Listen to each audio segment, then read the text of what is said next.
The year is 2009. Hot Topic skinny jeans are selling like hotcakes. Movie theaters around the world keep having to restock up on their 3D glasses because everybody and their mama keep taking them just to poke the lenses out. Saturated neons were on the rise, and so were the new boys, who were partially responsible for our knees aching way too early than they're supposed to. Before the 2000s decade came to an end, the dance craze era of music had evolved into a new era.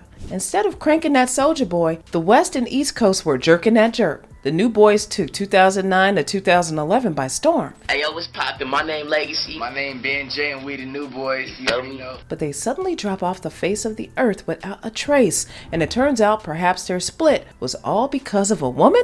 Or maybe because of one new boy taking a more sinister path. The latter years of the 2000s were met with the music industry pushing out records based around viral dance crazes that had taken over the South, especially before two teens from Cali took matters into their own hands, dropping their 2009 hit track You're a Jerk, which later became a huge phenomenon around the world. Formed in Hesperia, California, Earl Ben J. Benjamin began his rap career early. Get them blue strips and turn it to an alcoholic. I teach my bitch how to snap strips out of a nigga wallet. Although he was interested, it wouldn't be his top priority, with sports being his main focus. College football was a choice Ben J had his eyes on, while his better half, Dominic Legacy Thomas, also took a liking to music early on. Before crossing paths in high school, Ben J had got kicked out of his previous schools and ended up going to the same school Legacy went to in year 9 back in 2006. Ben J was on that class clown shenan, and supposedly so was Legacy, so the two linked up and bonded pretty well. Ben J, being from the streets, hangs around so-called gangbangers often. He even called Legacy nerdy, yet he too hung with street dudes. Their love for music is what really brought them together, and one day they decided to combine their birthday money. Ben J, born October 13th, and Legacy, born October 12th. The new best friend duo were brought into this world just one day apart, and over time, their bond grew closer and closer. Investing that B-Day money into recording equipment, they taught themselves how to produce, make beats, and records. They didn't have enough money to record inside of an already built studio, so Legacy decided to make a makeshift stew inside of his mom's apartment by taking egg cartons to create a sound barrier and recording inside of a closet. The two would often create music, but in early 2008, Ben J transferred to a new school. That didn't put a dent in their music making, and eventually decided to create a group. The Swagger Boys were established in July of 2008. And their music was uploaded to the OG viral social platform, MySpace. It'd be around this time that jerkin started to heat up, and I ain't talking about chicken. The LA-based dance craze began to take over the state of California, especially amongst black teenagers. Dancers would routinely share videos of themselves jerking, rejecting, knee popping, sidestepping, and whatever else comes along with the jerking movement. The new boys, who were still going by the Swagger Boys at this time, noticed that there weren't any songs specifically talking about jerking, though there were plenty of songs that people could jerk to. And just like that, they decided to take matters into their own hands. That's when Legacy immediately got the idea to record and release their hot hit dance track, You're a Jerk, on multiple platforms, and officially became the New Boys. Produced by Legacy and recorded in somebody's mama's closet, the New Boys swagged out the Roger Rabbit and evolved an already established dance in order to break out of the borders of LA and into the mainstream. You're a Jerk. According to Legacy, jerking has a double meaning. It's not just a dance, but a vibe. Now, we don't know if he just pulled that from his behind or what, but we'll take his word for it. Prior to New Boys, the guys used to rap in a large collective rap group where club appearances were their go-to gigs. But the money wasn't coming in like how they needed it to. It'd be a punishment from their parents that the idea You're a Jerk came to be about. We got the idea for You're a Jerk by being on punishment. They had to separate us because that's like our punishment. We like close friends, like have a lot of fun when we together. He came over to record it, but we found out they took our microphone, so we had to record it on some whack quality. So I was like, this is a hit. The same thing that happened. I felt it, because everybody was jerking. Everybody was doing a dance, but nobody really had a jerking song out. We went into the closet, and when everybody was asleep, we put the mic back and we hurried up and recorded this song, and they got mad at us for it. But it's like, now it's #1 on a lot of stations. The song would soon spread across the interweb like wildfire, and the LA-based dance ventured out into a cultural movement across not just their country, but the world. People everywhere began posting their own videos to the YouTube platform, helping ller reach a wider audience. As the song blew up, a recording contract with Asylum Records under Warner Brothers came next. Then the official ller music video featuring appearances by local dancers.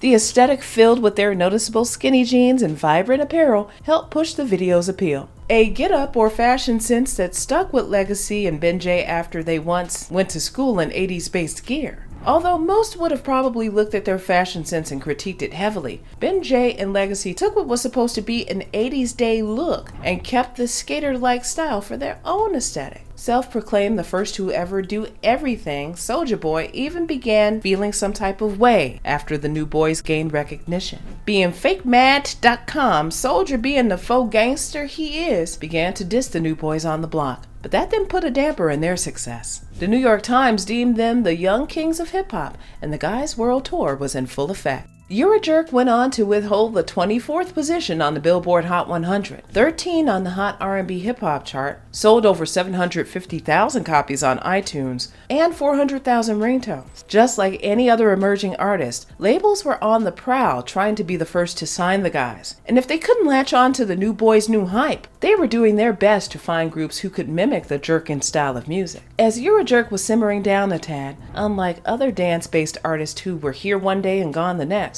the new boys came back with the vengeance with the Ray J featured Tie Me Down, released that same year in August. It did even better numbers than ller did, peaking at number 22 on Billboard, and was their highest chart single. Their debut album, Skinny Jeans and a Mic, came out about a month later in September, and was ranked as the 6th best album of that year. We the Party film and a tour with Sean Kingston came soon after. Appearances on MTV, the VMAs, and more would carry over into 2010. Records with Justin Bieber and singer Jeanz also came about. With the jerking hype dying down, the guys redirected their sound into more of an electronic sound that was emerging at the time. Their track with the Cataracts would become their next top 30 hit in the States. Electropop became Legacy and Ben J's main focus in order to avoid being put in a box. Fans who were used to seeing their boys in those neon bright colors and jerk-type beat didn't know how to feel about this new direction. But their real supporters, of course, were here for it regardless. By the end of the year, Legacy had dropped a solo mixtape, which included music with upcoming singer, songwriter, dancer, actor Tinashe, who also worked with the guys on their sophomore album in 2011, which charted even higher than their debut.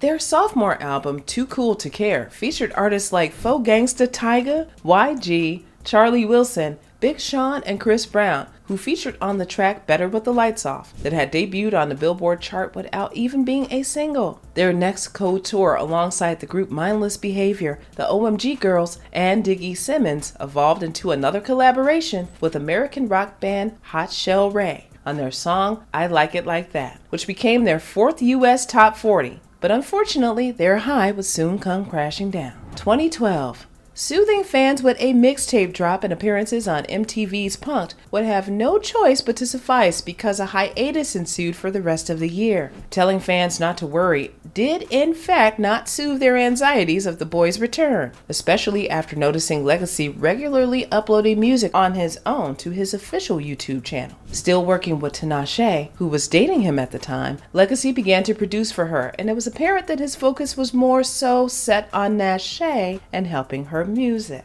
After much speculation, Ben J finally came out to announce the end of the new boys in a statement that read, "We've shared our talents with the world as a duo and had a very successful career doing so. Our song stayed on the charts and our videos always received millions and millions of organic views on YouTube and Vivo. But after selling out shows and touring all over the world, we've decided that we like to share our talents with our fans individually. Together, we've made our mark in American music history, and our imprint will never be forgotten. I wish my brother Legacy the best in all that he does, and can't wait till we're both at the Grammys getting nominated for our solo efforts, and so begins a new chapter in the book with this new boy." From Ben J's statement, it seemed as though it was no hard feelings. The two came into this music thing as a partnership, but made a pact before the new boys blew up to also venture out into their own solo endeavors. It just so happens that the New Boyz took flight before any of their solo music did. From 2013, the New Boyz appeared to be obsolete until around 2018, when Ben J popped up in an interview giving the rundown on what really happened between him and Legacy. According to Ben J, a rift between he and Legacy during the Better With the Lights Off music video created some animosity from Ben J toward Legacy, as Ben J began to feel jealous of the brewing relationship between Legacy and his new hype man. As Legacy's relationship with his new hype man grew stronger and stronger, so did Ben J's resentment, and it all came to a head one day at an airport on their way to shoot the Better With the Lights Off music video.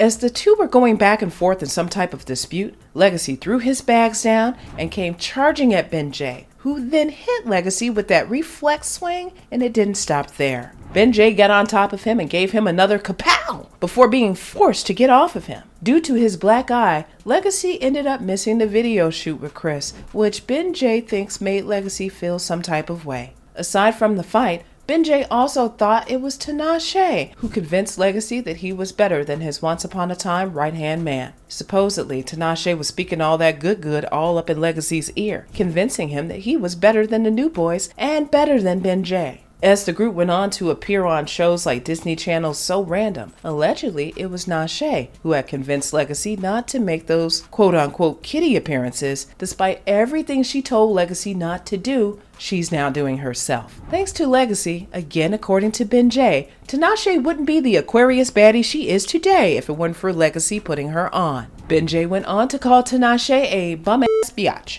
And it was apparent that the end of the New Boyz took a major toll on Ben J's mental and financial stability. After the split and after the money ran out, he moved into an apartment and became a pimp. Yeah, an actual pimp. Hoes and different area codes, and even went into details about his current pimp that he got pregnant. Selling weed and trapping was also a part of the grind, and one unfortunate evening after a day of pushing that dough, alcohol, and a bunch of Grand Theft Auto playing, a suspect wanting some kush had called him later that night, asking for more, which Ben thought was suspect, but he still obliged. As a few knocks came pounding down his door, Ben felt as though something wasn't right and grabbed a pistol his so-called homie gave him. Creeping up to the door, he noticed the lock latch was off, and as he went to open the door, gun held in his left, the suspect came pointing his own weapon at Ben, pushing him backwards into his own apartment before Ben took his own weapon, firing 2 rounds. The armed man was deceased, and with adrenaline pouring into every part of his being, Ben fled the scene, gun still in hand, and noticed another man running the opposite direction that he thought was with the person who attempted to rob him just minutes prior. Hopping a fence out of his complex, calling up his homeboy was Ben J's next move. But as he was rambling, he realized he forgot something very important back in his apartment. Or someone. His sister. Adrenaline still kicking his behind, Ben raced back to his place to find his sister in the defense position, arms crossed over her nude body. The homie he had called was there expeditiously, and since that night, Ben J gathered up all his belongings and touched down on the other side of the horizon to the East Coast. Commenters seemed to believe that it was Ben J's homie who had set him up, or even his stripper prostitute girlfriend turned baby mother. Legacy, on the other hand, is doing exceptionally well away from all of that low vibrational muck Ben J involves himself in. 3D animation and coding is what Legacy wants to focus on next, as well as graphic designing. As jerking found its way into Gen Z's grasp via TikTok, the dance found popularity once again, prompting Ben and Legacy to link up years later to drop You're a Jerk 2. Ben J is now a father of 3 and still out here making music, but lives a rather normal life aside from all that pimping. Fans got a taste of modern nostalgia with You're a Jerk 2, but from Legacy's own mouth or tweets, he high-key doesn't want to do this entertainer-ish. He also noted having struggles with chronic depression and anxiety, and wanting to make art without having to compromise with anybody. The New Boyz were once a hot commodity, helping to bring a new style of dance into the mainstream. But like many groups and duos before and well after their time, they fell victim to the hype, the labels, and each other. They were able to find success after their breakout single, but the era of all swag everything came to an end, and they just weren't able to capitalize off of the new wave of sound and fell into the artists that were pit, right along with groups like Ray Shrimmered, who met the same fate. Are you shocked to find out what happened to the New Boyz? And do you think Tinashe had something to do with it? Let us know your thoughts and opinions down below in the comments, and stay tuned for more true celebrity stories.